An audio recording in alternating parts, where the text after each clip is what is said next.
Bring me you're tired, you're stressed, you're overwhelmed and anxious, yearning for some joy in life. It's time to go out and play.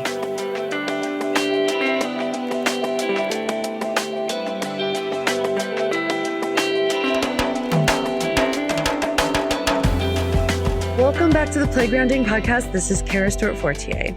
Now this week, you have already heard from today's guest. She was on last week in episode 61. It's Jessica Brustad, who came on with Rona Lewis last week to talk about their Playful Mind Project. But this week, we're going to take a deeper dive with Jessica into the topic of mental health, play for mental health. That is, we got very excited when we realized this was a passion we both had and a story that we could share. And we're going to share those stories with you today. Everything I've been wanting to say about play and mental health, we basically talk about in this episode.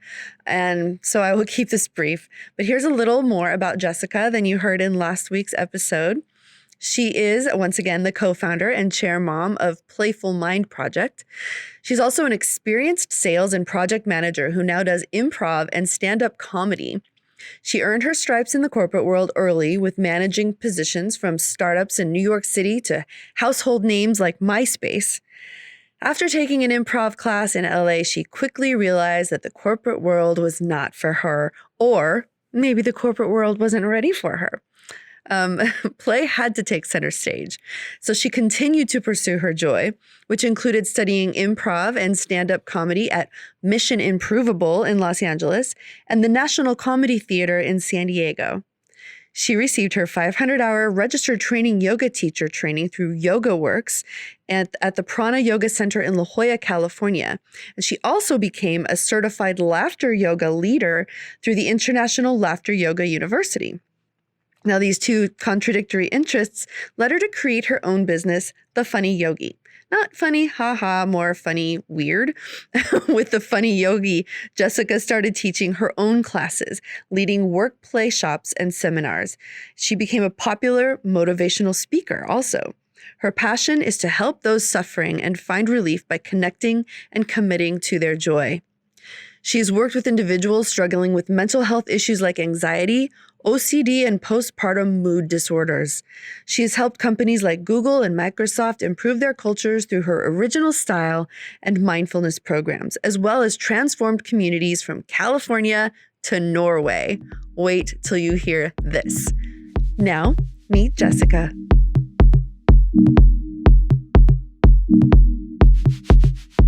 Jessica, this is just you and me this time. I'm so excited to get to talk to you. Yay, me too.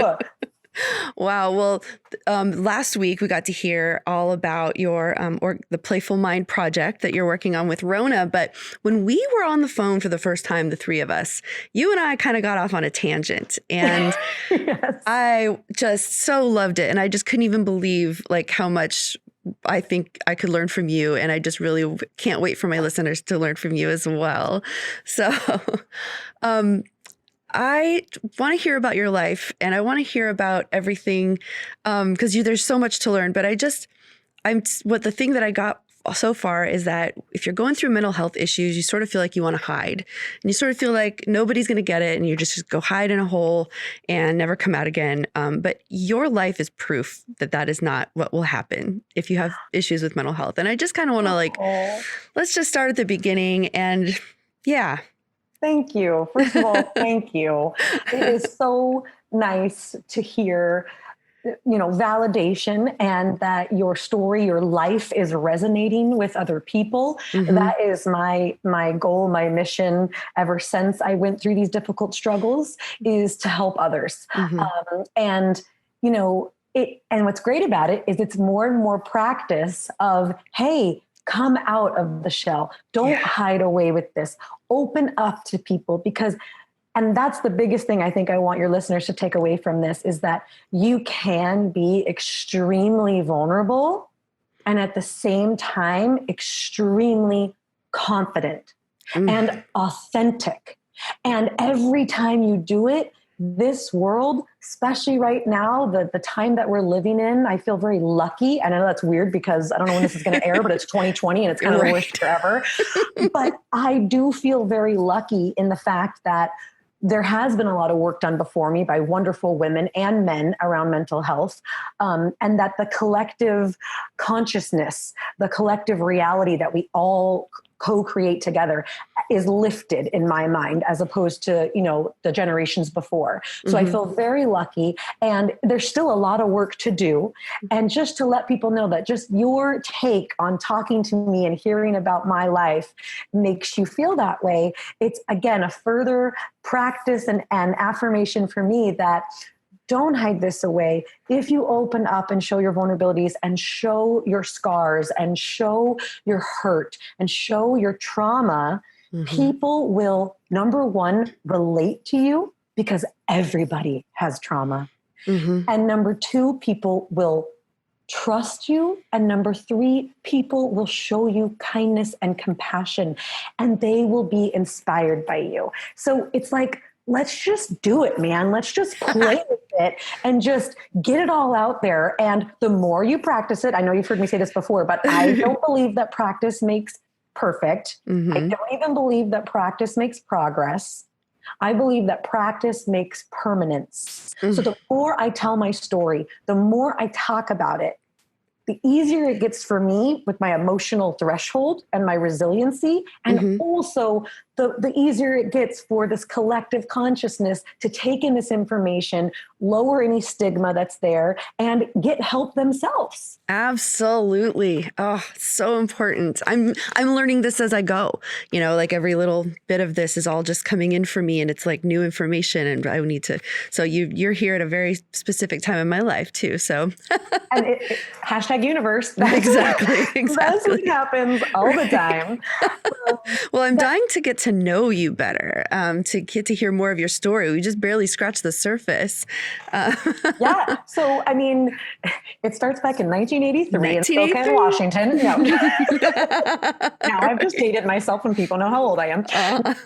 I am very wordy, but I'm not going to go back that far. Just, regular middle class upbringing life. And in college, I found out that I had generalized anxiety disorder and panic disorder. I had my first panic attack when I was 21 years old. Had no idea what it was in the hospital and thought I was going to die. And well, newsflash, I didn't, not to spoil the story. It was actually a panic attack, not a heart attack. And so that really just kind of was my life for a while. Of course, I was going to therapy. I was on different medication. I mean, I've been on every medication you can list: Zoloft, Xanax, Prozac, Paxil, Buspar, Ativan, Klonopin, Clonazepam. Wow. a lot of them. So I know the gamut. Just kind of, I guess, struggled with it. And I thought, this is just going to be my life, and this is something that I'm going to have to struggle with. And that's what my life felt like. It felt like a struggle. But I was, raised right. And I was that straight A student, and I was that type A achiever. So I was right, you just got to struggle through this. And life is just something you got to struggle through, I guess, or at least for me, it's going to be. So that was my life. I lived in New York City. I lived in Los Angeles. I worked at big tech companies, like I mentioned, like MySpace back in the day when it actually was a thing. And so, from everything on the outside, I looked like a very put together, successful person. And I always also had this type of confidence. So I also like to be in awareness that people that suffer from anxiety disorders are not always like the wallflowers. They're not always the people that are quiet or shy. I am very outgoing. I am very outspoken. I like to say mental health doesn't discriminate. So, and for some reason we think like, depression is like you look like a depressed type, or, oh, you're really like hyped up type. And it's like, there's no type. Okay. It's just what happens going on in here with all of our chemicals and our life situation and what we do with that. So that was my life for a long time. And then I took an improv class on a whim. I found it on a Groupon, and I told my girlfriend, I said, because I was kind of nervous to do it by myself, but I wanted to try it. And my girlfriend said, okay, I'll do it. I want to learn how to speak up better in meetings. So we were really just doing it to learn how to like lean in, right? And like speak up better in meetings and get confidence. I didn't think I was going to become an improviser or get on a reality TV show. So I took this improv class in LA, and actually right around the time of after every take a class, they normally have like a show, like a graduation show where you perform for your friends and family. Right around that time, I had my first mental breakdown in 2011. I had a debilitating panic attack and was deemed disabled by my psychiatrist. The most humbling experience of my life was walking into my employer with a prescription pad note from my psychiatrist saying that I was deemed disabled and could no longer work. And that's how I quit my job. That's how I quit my job. Oh my God. Oh my goodness. And that was the last like real like full-time job I would say that I had. So I handed that in, and I had to quit and go on disability. I was 28 years old. This was not my plan in life. I had to move back home with my parents, back in my hometown. It got so bad I couldn't even drive a car. A lot of things that, people just take for granted, just the easiest things. And it got so bad that I actually started to become agoraphobic. And for those of you who may not know what that term is, we were just talking about like, difficult psychological terms. Yeah. Agoraphobia is when you're so fearful of the outside world that you cannot leave your home. And I say this to let you know that, and to let your listeners know that there is hope, because now what I do is I stand up on stage in front of thousands of people all over the country and the world being a motivational speaker. Yes. So you can go from not being able to leave your home to doing that. And I am the proof in that, and I will own that and say, yeah. That's amazing. And that is needed. What you just said is so needed. And because when you're in that space, you don't think it's ever going to change. Anything's going to change. That piece of paper that you handed to your boss, I mean, to me, like when I, first started actually getting help, it's like, it feels like the scarlet letter or something. Like it's something that you just like, everyone's going to know, and I'm just broken and blah, blah, blah. And it just feels like the end of the world. I had feelings for years later. I mean, this is past my recovery, quote unquote. And I'll talk a little bit about that, what I did to, make that big change. I kind of took a big leap right there. Right. Anybody can be a motivational speaker. Yeah. Just go start speaking. You're good. Just do it. But even after my recovery, even after all these successes that I had post this breakdown, I remember I would like see that old boss on LinkedIn, right? Because, the internet is fabulous, but it also keeps all your history right there. Yes, it does. Every time I would see him on there, I would have this feeling of like, oh, I could never ask him for a recommendation, or I could never, get hired at a company that he's working at because he knows this about me, right? He knows the scarlet letter. I've been branded as someone who had to quit their job because I couldn't take it, right? And I'm doing air quotes right now for people who aren't watching this, because that is a bullshit. Oh, I don't know if you have. It's all right. We're grown-ups. That is a BS way to state it. But a lot of people say that, she couldn't take it. And it's like, that's not what it was. But I years later would put that on me and think, people are going to think that. But yeah. So the more you talk about it and the more you peel the onion away around this, you'll find out that even those people that you're like, I could never tell them, they or someone they love have suffered. Yes. And that's or they just have a million questions and they just don't know enough about it to form an opinion, and they're terrified to ask. And that's something that I have a real passion around. And that's one of the channels of the Playful Mind Project. It's around shifting your work. I really have a passion for being able to equip employees and employers with the right tools to come out, if you will, about your mental illness at work. Yeah. We have done so much in terms of other acceptance and transformation around language and bathrooms and break rooms and everything. And, even to the point of, good lighting outside and parking lots and safety and security guards for, whether it's women or whatever else. Like, we've done so much in this corporate culture to be very aware, very woke, if you will, right? Yeah. But still, there's two areas that I feel that we have not done a lot of work on. Number one, mental health. People are more comfortable coming out about their sexual orientation than their mental wellness at work. That is a fact. Yeah. And number two, we have not done a lot in terms of working mothers, moms at work. Yep. We know there's an issue and no one knows how to tackle it or wants to tackle it. And those two things, I have to tell you, have a lot in common. Yeah. Working moms and mental health. Everybody knows, about postpartum. They hear that word, but I didn't really know a lot of it until ding, ding, ding, second breakdown. Okay. Here comes number two. Until second breakdown, I have just recently gone into recovery for postpartum OCD. And I didn't know that existed. I had only heard of postpartum depression. And now they're changing the word to be PMADS, which stands for postpartum mood and anxiety disorders. Oh, wow. Because they're finding that more women actually suffer from postpartum anxiety than postpartum depression. Really? Huh. More suffer from postpartum anxiety, and people don't even realize. They just hear, oh, it's postpartum depression. Yeah, yeah. And it makes sense, right? Yeah. The staying up all night, Googling endlessly. Is she breathing? Oh, hand over the nose. Oh, check the monitor, check the monitor, check the monitor. Yeah. Oh, are we feeding her the right thing? Was the milk warm enough? Was it too cold? And with the internet, we can Google and we can find any answer our brain wants to find. And you can spin and spin and spin. Oh, That's the new motherhood. Yeah, yeah.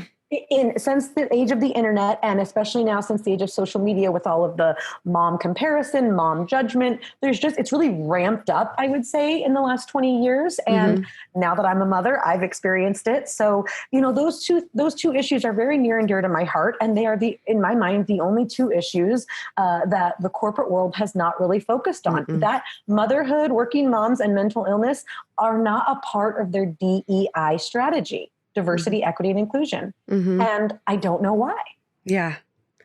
That's a really, really tough one. I left the corporate world about 7 years ago now myself, but I do remember that just being mind-boggling, just watching the women who, they're trying to make their way up the ladder and they have to hide a lot of who they are in order to do that. And to do that, they had to basically start destroying themselves from the inside out, hair falling out, teeth breaking. It was heartbreaking. Heartbreaking. Weight gain, increased weight loss. I mean, there's so many ways that mental illness can manifest physically and in our work too, where, maybe you're not going after the bigger projects because my daughter's struggling with this quarter, or we're going to be getting braces and I have to go to the orthodontist every week, or so I'm not going to go out for that, or they're not going to pick me if I let them know that I'm pregnant because they need somebody for the next 6 months and it might require international travel, whatever it is. There are so many reasons why that happens. And I understand it, but I don't understand why no one's trying to tackle that issue. And so that, in a very, small, or let's just say big way, is something that myself and my business partner, Rona, really want to try to start making that shift. And we use the word shift a lot. I love it. Shift. Number one, because we just love play on words with cuss words, because we are some 4-letter ladies. So, shift happens. Yep. And, you got to be able to deal with it. And it's not a buck up, and deal with it. It's let's practice some self-care and some techniques that are proven to work. Let's play with some concepts. Let's try on different ways of being and interacting in the world, and play with our relationships and make small shifts. And if we make these small shifts happen in your brain, just the way you think about things, the way you intentionally breathe, the way you intentionally laugh. And these are things that people don't think we have control over. We do. These small shifts that we practice is our goal to make big shifts happen in your life, that you're more comfortable to have difficult conversations with your manager, with your partner, with whoever, that you are building resilience, that you step into vulnerability. When you play, you're vulnerable, right? When you play, you're vulnerable. Because you're stepping into the game going, all right, I'm ready for anything that's going to happen and play. And the more you practice that, the stronger you get, and the more open you start to feel. Like, I've practiced vulnerability a few times in this, and this scenario. So I can more easily step into vulnerability at work. Yeah. And where did you learn this? Through your entire story. I mean, you have a powerful message. How did that message become who you are? How did you internalize these messages? So when I had my breakdown in 2011 and I had to go on disability, had to quit my job, move back home, all those things. Mm-hmm. I started going to, I will always thank this man, Dr. James Shank. He has a practice at called the Cognitive Behavioral Institute, and it's in La Jolla, California. Huh. At the time, I believe there was only 2 places that practice this type of exposure therapy with cognitive behavioral therapy. Mm-hmm. So CBT for short. Mm-hmm. And it was an outpatient program, but I was going, every day and working with a group, and I had never done group therapy before. I had done individual therapy for the last, since 2004 to 2011. So almost 10 years I was doing individual therapy. Wasn't doing that much for me, but it's fantastic. That's not a saying that it's not good. And when I did this group therapy, that's really where this change happened of like, you see me, I see you. You're someone who's going through this.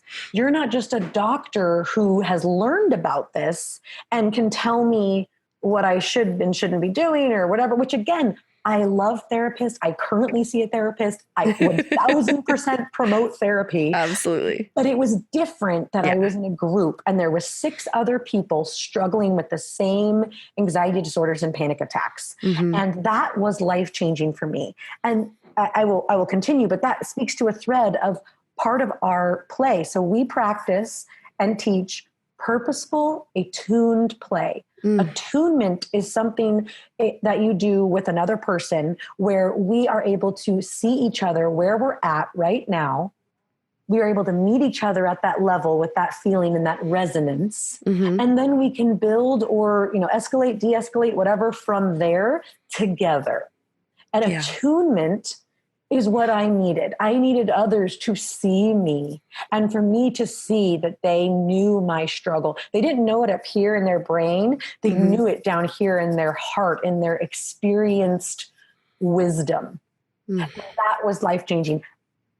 In addition, once I was starting to feel better with the group therapy, and of course I was on medication and I was trying to get off certain medication, I was starting to feel a little bit better. And I was like, what's really gonna, how do I get back to my life? Right? A lot of people that struggle with mental health go, how do I get back? Right? How do I get back to before this happened? Yeah. And I think it's actually a similar thread to what's going on right now in 2020 with COVID-19. People are like, how can we get back? When are we going to get back to normal? I want to get back to normal. And it's like, sorry, you're not going to get back. No. You're going to go forward to a new normal that you can thrive in. Not only survive, you can thrive in. So how do I get back? How do I get back? And so I thought, okay, when was the last time that I felt happy, that I felt joy?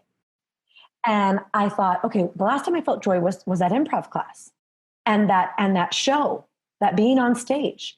And I want to do that again. So I thought, okay, maybe if I just chase the joy, chase what brought me happiness, then maybe the side effect will be the depression and the panic and the anxiety falls away. Maybe that will be the side effect, as opposed to a lot of therapy in my mind. There's a difference between, there's traditional therapy and then there's what people, or psychology, and then there's what people call positive psychology. Mm-hmm. So with traditional psychology, it's diagnosing, you have this, you have these symptoms, so you have this, and whatever it is. So I thought, okay, and take this pill, the side effects could be this, this, and this. I thought, okay, what about if I'm not focused on, I've got anxiety, I've got panic, so I need to do this, this, and this. What if I just focused on chasing the joy and then the side effect of this go away? That is what happened because I found the National Comedy Theater in San Diego because I was in San Diego. That's where my parents lived. I was no longer in LA. And they had a class. I signed up for it. I was still going through treatment at the Cognitive Behavioral Institute. And I started to take a different approach to what I was learning with improv. Mm-hmm. All of the rules of improv, yes, and fail and feature it, make your partner look good, have your partner's back, know when to edit, all these things. I was like, okay, what if I took these things that I feel so good doing on stage and with this group? What if I took these things and practiced them in my real life? So I took a cognitive behavioral therapy approach to improv, what I was learning in improv, and it changed my life. Wow. I stepped into so much more, again, vulnerability, authenticity, confidence, safety, fun. My life was lit up. It was like, oh, I don't have to struggle through life. I can play my way through life. And not in the way that people think of playing my way, like I'm going to play the game of life. You know, I'm going to win. I'm going to beat you at this, and I'm going to be the top salesperson at this. Like, no, I just get to play for fun, not play to win, not play to win, play to live. And that's what I started doing. And everything started falling in from there. I got on the reality show the next year. I'm on this, national television program in Norway. I made it all the way to the finale. And every week I lost. I was in the bottom every week. And you had to survive every week, kind of like Survivor, where you have to go against each other and win to survive. Every single week I was in the bottom, and every single week I survived and made it to the end of the show. And it just, again, further affirmed. And that was play, right? It was a game. It was a contest, and I was playing the game. And then after that, I started the Funny Yogi. I was teaching traditional yoga. I was teaching laughter yoga. I'm certified in both. I was using improv to help teach yoga instructors. First-time yoga instructors, a lot of times you can learn the moves, but then you have no idea how to be live in a class for an hour. That's being on stage, being a yoga instructor, you're on stage in front of 30 people and absolutely with you. So started doing that. And I was like, okay, maybe I can find, some commonalities from my improv. And I started doing stand-up. So improv and stand-up and yoga and laughter yoga. And so I was like, oh, okay, the Funny Yogi. It just worked out. And then I transitioned into motivational speaking. Life is an evolution. And I believe that if you have this kind of playful mind, this spirit of improv of yes, I agree, this is my reality and I'm building on it. Or yes, I'll say yes to that opportunity. And then I'll figure out how I'm going to do it. And that's scary, right? I'm not scared when I say yes to something that sounds crazy and challenging. I am scared, but I am doing my work. I am practicing every day a cognitive behavioral therapy approach to life with improv. And I'm saying, yes, I'll do that. And then once I'm there, I figure it out. And I know I'll figure it out. This is a kind of competence that you're not born with. No. And in my eyes, it's not an egotistical competence.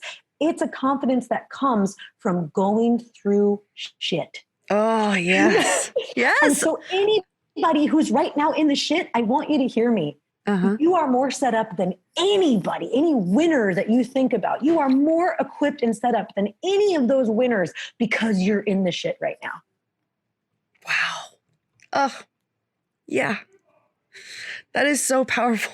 Sorry, I get really passionate because I'm glad. It's my life and it's true. And it's, and then everything flips again, right? I became a motivational speaker. I just got asked to do it by somebody through my, a side job I had. And then it just took off and I was like, oh, I guess I'm a motivational speaker now. That's and great. I worked and did, I had clients like Google, Microsoft, everything was ramping up. Then I had the baby. Then everything was nuts with postpartum OCD. And then COVID-19 happened. So I am no longer currently motivationally speaking. Obviously, there are no conferences. And out of that time came developing the Playful Mind Project, which we already spoke about with Rona. But that is the trajectory and the ability to pivot and shift and mold yourself and change. That comes with practice and that comes with just flexing that muscle again and again. And to me, all of these things, the common thread that changed my life was taking a CBT approach to improv. Yeah. Wow. And I think I might want to just step back a second. We've sort of touched on CBT here and there and little points in the episodes, but maybe very, very little. But can you say just succinctly how you describe CBT, when you're speaking or when somebody just asks you, what is that? Sure. So CBT, cognitive behavioral therapy, is basically where you can identify, there's the 10 most common distortions.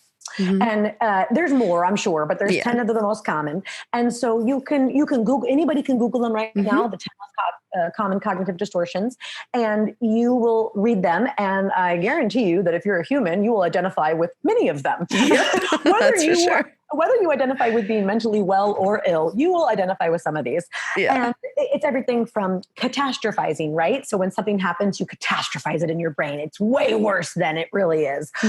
Minimizing the positive and maximizing the negative. That's a common one. A lot of us do. Yep. So the step one is awareness. Which one of these cognitive distortions do I associate with that really resonate? Oh yeah, I do that. And then the next step is practicing, again, because practicing makes permanence. Practicing every day.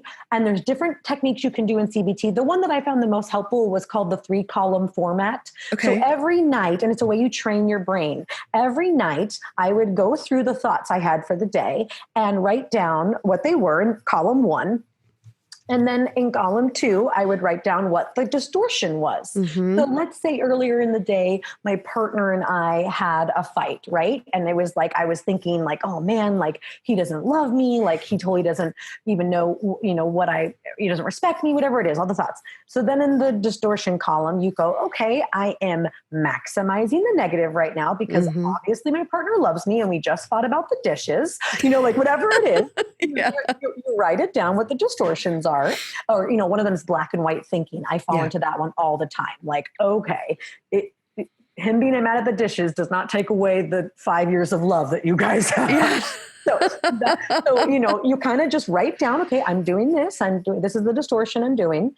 And then in the third column, you put the replacement thought. So the replacement thought to like, okay, the distorted thought is my husband doesn't love me anymore. The distortion is I'm maximizing the negative. I'm black and white thinking. I'm catastrophizing, right? Because it was about the dishes. The third column is where you write down your replacement thought. And so I would write down, of course, Joshua loves me. He was just a little annoyed that I didn't do the dishes that night. I did say I was going to do them. I didn't, or whatever it is, right? I'm just making something. And then so the replacement thought is Joshua loves me and I got to work on doing a chore that I really hate. That was it. That's it. I never thought when I was doing that work every day, I would do that work every night when I was in the Institute. I never thought, I was like, there's no way that column 3 is going to replace column 1. Like, there's no way. I thought the same thing. I did. No way. I was like, this is all fun and games and I'll keep doing this, doctor. I'll keep doing this, but there's no way I'm ever going to get to the point where I don't have to write these down. Because when I would write them down, it wasn't just one thought. It would be like 10 or 15 for the day, right? Because when you're really sick, you have them all the time. And so I was like, there's no way column 3 is going to replace column 1. Guess what? It does. It does. If you work it, it's just like AA or any of those programs. It only works if you work it. If you don't use it, you lose it. It's all those things you hear all the time. And that's why I like to stick with the word of practice. Practice makes permanence. The moment you stop practicing, you let yourself, you allow your mental well-being to start getting cracks. Yeah. And it's funny because the thing that kept popping up in my mind as you're telling your story is I'm a huge shoulds person. I've had to really work on my shoulds. Don't should on yourself. Don't should on yourself. And I should on myself all the time. At least I used to. Yeah. The column 3 has been changing in that way for me. This is a shoulds free zone. Yes. I have to keep myself from telling other people about their shoulds. And I was like, nope. It's me. This is me.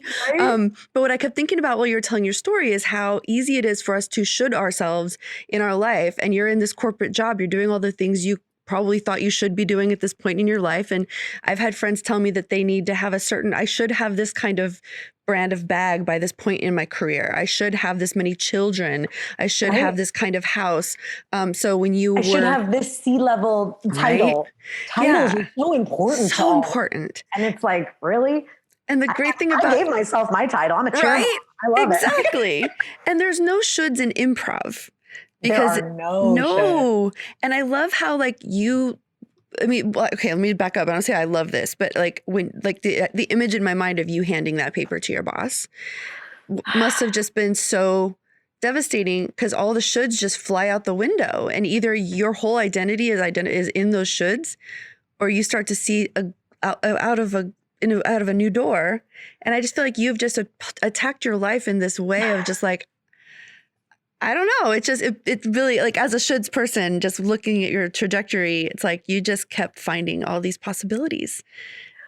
You know, it's just, wow, it's just inspiring. I was definitely a shell of a woman when I handed that piece of paper. I definitely was shooting all over myself. Yeah. I was just shooting on the rug and all over myself. Because it was all of those things. Mm-hmm. I should not be doing this. I should be able to handle this. Mm-hmm. This is the job. Actually, that was the job that I took. That was my first director level position. And I had the exact same thought you were just saying. It was like, I got to be at least a director or by the time I'm 30. And by the time I'm 30, I have to make 100K. I hear that one a lot. Oh yeah. 30, I want to make 100K. And it's like, there is science to prove. I took the happiness course through Yale, and there is science to prove that the actual dollar amount that people are happiest at is $75,000 a year. If you make more than that, it's just like Mace and P. Diddy say, more money, more problems. It is not happiness. Okay. No. And below that, you know, it's more of a struggle, but 75K. So it's so funny that most people I know, most young people, most millennials, they're like, I got to make 100K by the time I'm 30. And I'm like, that's not going to make you happy. Nope. Yeah, no, it's just wow, what an inspiring story. Yeah. And because I feel so much now for people who, I mean, I'm just now to the point where I'm really able to talk about my stuff. Like I've tried to on this podcast, because actually one of the reasons why I took a 2-year hiatus was because I needed to deal with my shit. And I hadn't, and I was doing it, but then I was so scared to come back and say, I just left this thing hanging for 2 years. I had people that I was in contact with. I had, you know, all these things, but I was so scared to admit why. So I had to tell them why. Yeah. And I even did these episodes where I'm trying to like explain it, but I know that I was just saying anything I could not to be vulnerable. And I've thought about taking that episode down, specifically one I'm thinking of right now, but I haven't. Because even if because I do notice that people go back and they'll go to the beginning and they'll listen. And sometimes I just cringe because I'm like, oh, I remember like how hard I was trying to not be real at that point right before I fell off the map. But I'm like, no, that was my story. And someday if I do tell it, that's going to be a part of it. And if people hear it, then that's what it is. And it's hard to be honest. The realness is what people want. People want real more than they even want kind. Yeah. Honestly, yeah, right. They do. And also for a multitude of human condition reasons, right? From the gamut of, because it can just be in comparison mode. That's another cognitive distortion. Oh yeah. But even to the point of like, oh wow, poor her. I'm glad I'm not that bad. And then they feel whatever, all the way to, oh my God, she said exactly how I feel. Yeah. You know, and if you do that for one person, yes, I don't care if 1,000 people are on this side of the gamut, you know, for one person, because when you suffer from mental illness, you know that you would never, I always say, I would never wish this on my worst enemy. Would you ever wish it on your worst enemy? No. So if that's how intense it is, and you know that by sharing your story, that if one person hears it and goes, oh, she gets it. That's exactly the word I say. That's exactly how I put it, because everybody puts it differently. So it takes you talking about it too. It's not just me. It's not just the motivational speaker. It's not just the Tony Robbins. It's everybody talking about it. And again, contributing to this collective consciousness, this collective reality that we are all a part of. And every little voice matters. Yes. So I'm so like, that's so rad. And do not delete it, because it's a huge part of your story. Yeah. It's going to be like what I say in my speeches. I never knew in 2011 that my greatest, breakdown, my greatest failure would end up leading to my greatest success. Absolutely. No, there's no way especially when you don't know that in those times, feels like the end of the world. And honestly, if people would tell me that, of course I didn't believe them, but it always stuck. But it sticks in the back of your mind too. And seeing people who tell their stories, that sticks in the back of my mind too. And I don't know if it's possible for me, but I can remember it. It sits in there and it gnaws away in a good way.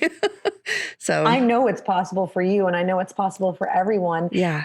If We practice. Like I said, what's the craziest part about my story is I, became a motivational speaker, and I started speaking in 2017, quit my jobs that I was doing to kind of pay for my life in 2018, and became I'm full-time. I'm going to do the funny yogi and do motivational speaking.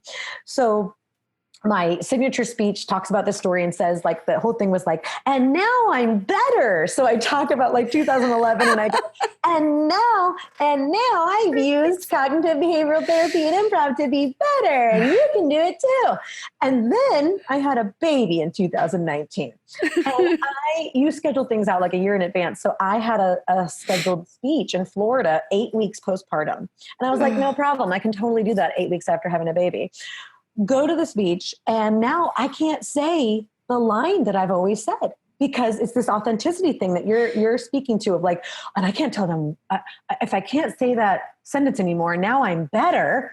Like, they're going to know when you're a speaker, when you're anybody, when you're a podcast host, anybody, when you're talking to a friend, they will know if you're being inauthentic. Yep. So I couldn't say that line anymore. And I'm like, and that's when I get the applause break in my speech. What am I do? That's like, everybody wants a nice bow on a story, right? Yeah. Oh, tell me how bad it was, and then tell me how great you are now. Yep.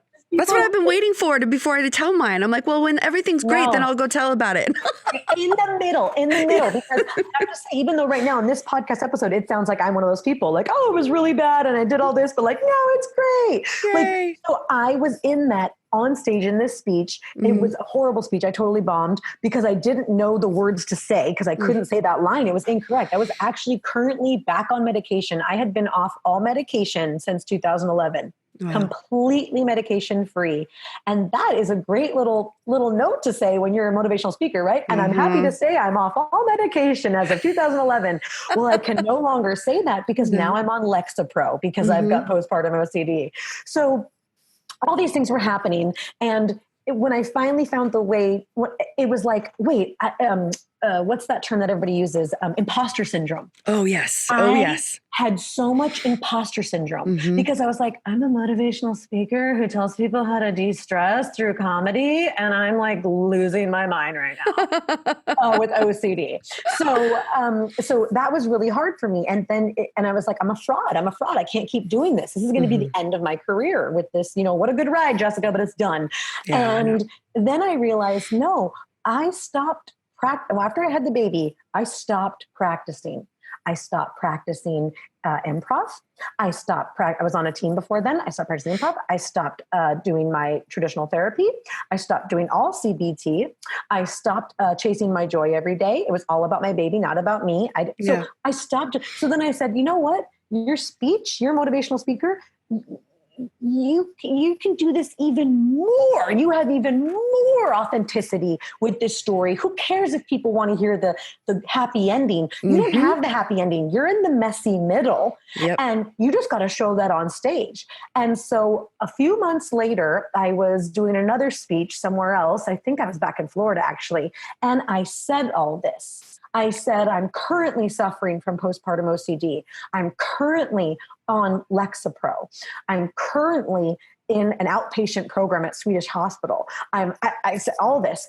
And I got the standing ovation and the applause that I used to get from and I'm all better now. Oh my goodness, that's so powerful.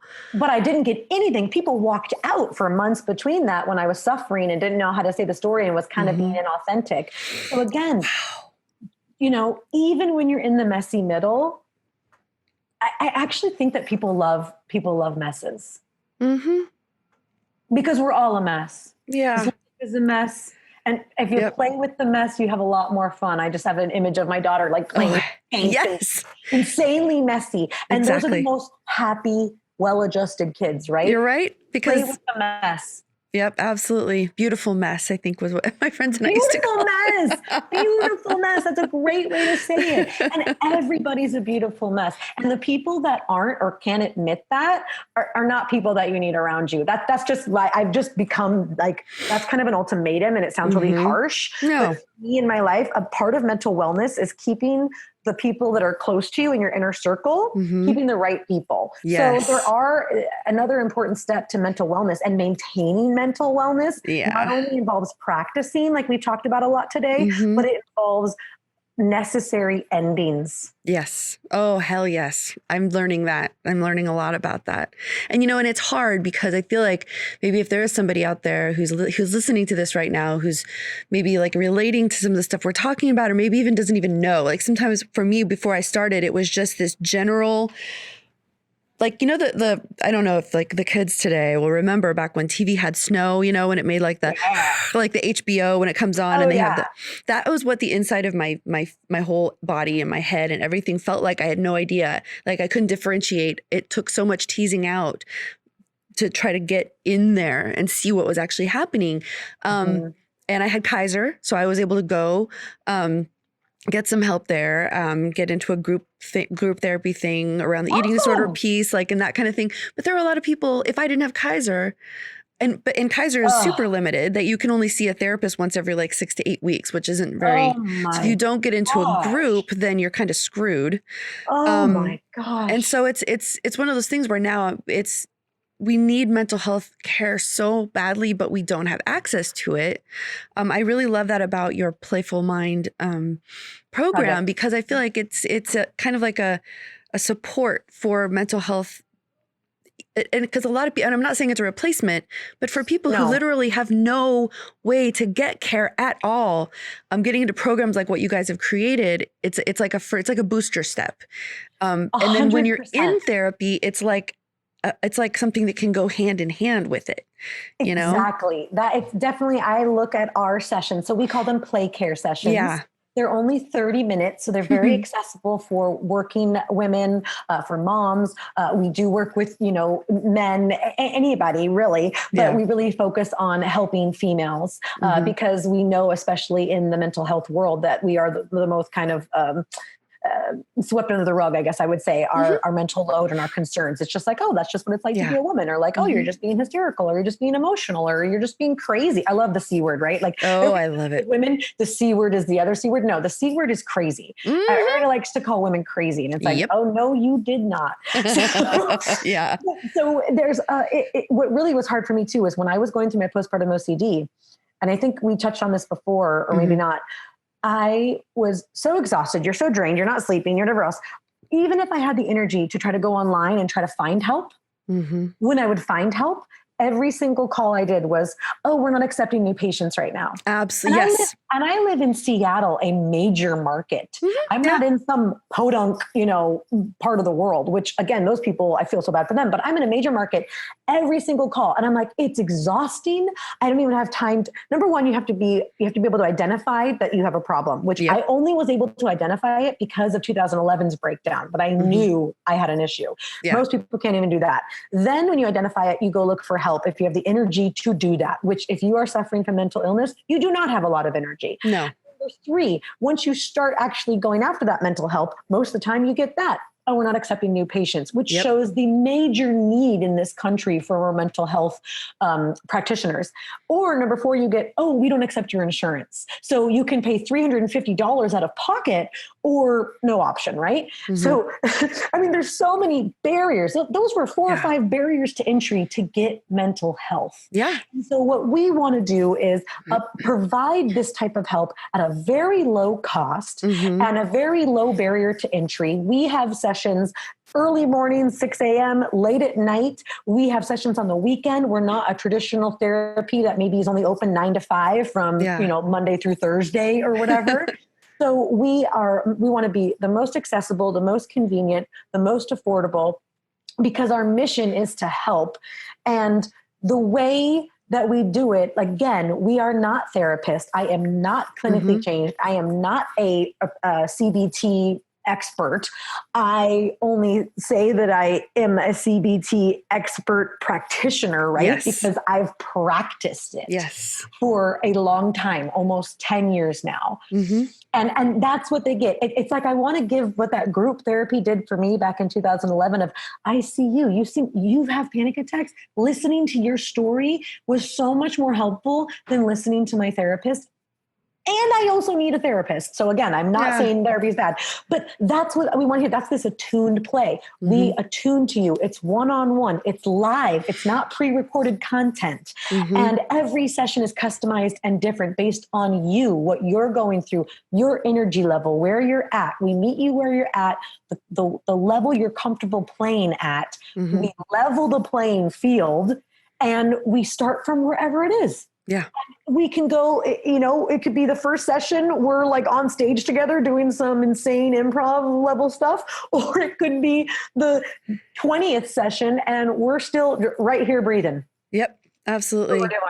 And I would just encourage anybody that's going through this. If you're hitting those obstacles, don't stop if it's possible. If you have enough energy to keep going. I mean, I remember sitting in a parking lot with the Wobot app on my phone. It's literally like a CBT robot. There weren't any humans on the other side, but they would like lead me through CBT exercises. I just knew I needed something. I wouldn't want to accept that this was just how I am. I'm like, it's good to accept yourself. That's a whole nother thing. But I just said, I'm going to try. I tried an online thing before BetterHelp and all that came out. I tried something that didn't last. So they ended up folding while I was doing it with them. And then one time I just walked into Kaiser. I'm like, I need to talk to your on-call person. I need help. Somebody please help me. And I was determined, but honestly, I think that is amazing. I know other people who maybe didn't make those steps and go in and yell at them. I wouldn't yell at anybody, but I was just going to say that your determination, the word that you just chose, is fierce. It shows you, it proves to me that you can be on any side of this you want to be. And it's also, you're very fortunate because a lot of people don't have that. And they just continue to suffer. Exactly. And honestly, I don't know what came over me because I was so afraid of leaving the house that it just didn't make any sense to me that I started doing that. But I was just so upset that it wasn't something I could find. And so honestly, if you have that spark in you at all, so finding a program like what they do at Playful Mind. I mean, if I was on with a Wobot app that was an AI therapist, it was so silly. I mean, but it helped me. It helped taught me something. So anything you can find if you don't have access, if you don't have money, if you don't have health insurance, just keep looking because there will be things you can afford. And if a therapy session costs, think about what that costs and then do the math and figure out what you can. I'm not telling you what to do. I'm just saying because it's worth it. It's just so worth it to take that tact with your own self, It really is to, and I really like to liken it to taking agency, take agency over your life. And there are ways you can do this. And even as simple as social media. Now with social media, there are so many great accounts around mental health. Absolutely. You can follow and get great information on. We are one of them. So if you want to follow us, absolutely, please do. On Instagram or Facebook, but there are tons. And we actually, we like to be a conduit and, I'm going to lose my words, but sharing that. So we follow a lot of those accounts and we share that daily on our stories. Yes. You can just, we want to be like a hub for people to find out different things about mental wellness. And of course, we always take the play approach to it.